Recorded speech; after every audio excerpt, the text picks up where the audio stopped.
Mga boss, magkapat tayo ng valve seal mga boss. Tanggalin natin yung valve seal niya mga boss. Yan mga boss. Yung lumang valve seal mga boss. Mapasin niya mga boss, laki na ng butas mga boss. Palitan natin ng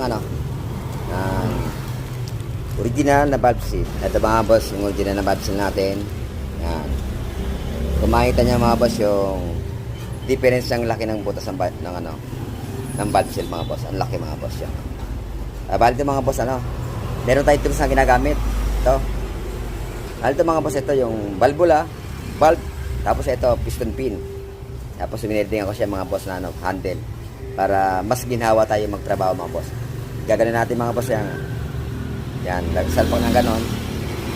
Makita nyo mga boss, lapat na lapat. Yan. Hindi masisira yung pinaka valve seal natin kasi dito siya nakatutok sa pinakal niya mga boss yan. Yan po mga boss.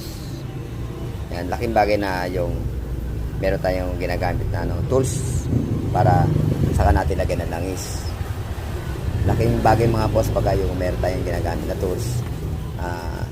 Mas mapapadali yung trabaho natin, saka safety mga boss. Kasi hindi siya tatagilid, saka natin yung mga boss. Yan, saka hindi lang natin mga boss sa ganun.